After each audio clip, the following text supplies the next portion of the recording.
Assalamualaikum warahmatullahi wabarakatuh, and a very good day to all of you. My name is Puan Mariam binti Mina, and I'm from SMK Methodist ACS Setiawan, Perak. I'm teaching physics in Form 4 and Form 5. So today, let us discuss about thermal equilibrium. Thermal equilibrium is the first subtopic in Chapter 4, Heat. Before we proceed to our topic today, which is thermal equilibrium, let us discover together what is the physical quantity involved in this subtopic. Okay, there are two physical quantities involved here, which is heat and temperature. Okay, heat can be defined as a form of energy, while temperature can be defined as the degree of hotness or coldness of an object.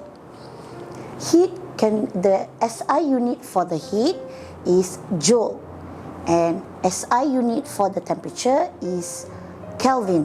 But we know that the temperature also can be measured in the unit of degree Celsius.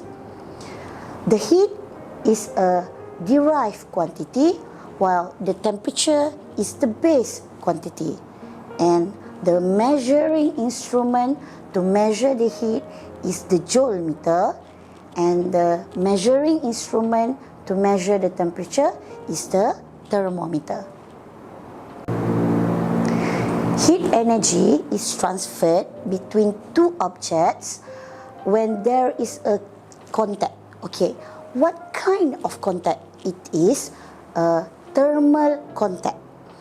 Thermal contact shows that involving the physical contact, and the transferation of heat is also involving the conduction, convection, and also radiation. Alright, now we go to the thermal equilibrium. What is the thermal equilibrium? It is said that when two objects in thermal contact, the temperature of the hot object will drop, while the temperature of the cold object will rise up until both objects will reach the same temperature. So let's discover about the diagram in the slide. Box A is represent the hot object, and the box B will showing for the cold object. When the box A and box B placed next to each other, the box is in thermal contact. Therefore, the transferation of heat from hot object will go into the cold object. The process of the transferation of heat will continue until both of the object will reach the same temperature. So it shows that when net flow of heat equals to 0, the both of the object is said to be in thermal equilibrium because they have the same final temperature. Okay, let's go to the how to explain the thermal equilibrium. Okay, first of all, the first thing that you must state in explaining the thermal equilibrium is when two objects in thermal contact, the heat will be transferred from the hot object to the cold object. So it shows for the heat transferation. Then you explain also about the net flow of heat equals to 0.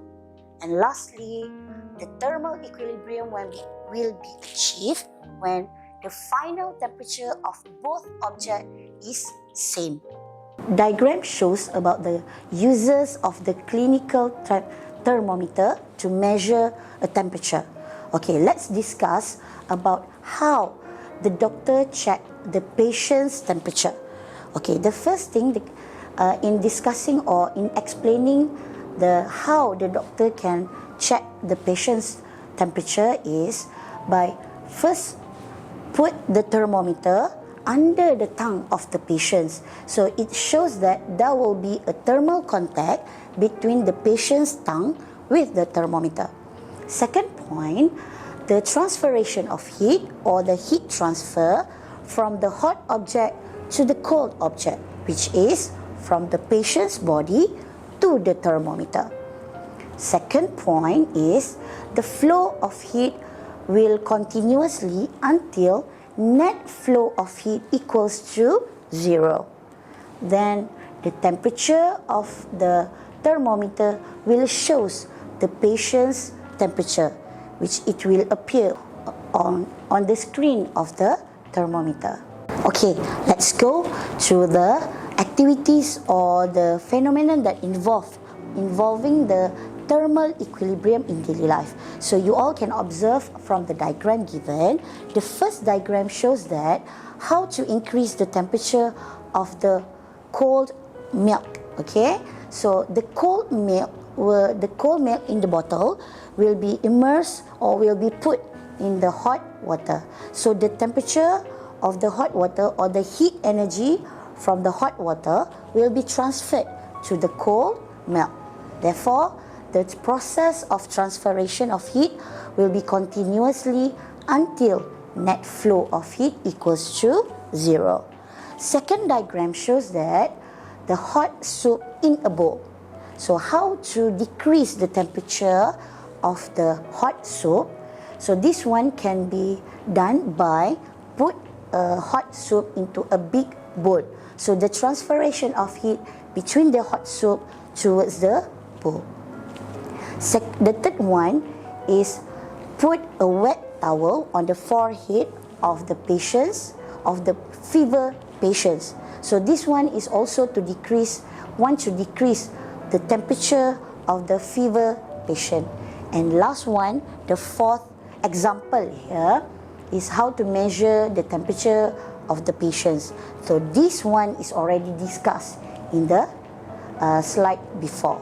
Donald reagent once said, when you can't make them see the light, make them feel the heat. I hope all of you can apply the thermal equilibrium in daily life.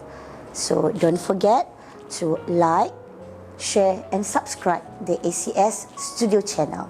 That's all for today. Thank you. Bye.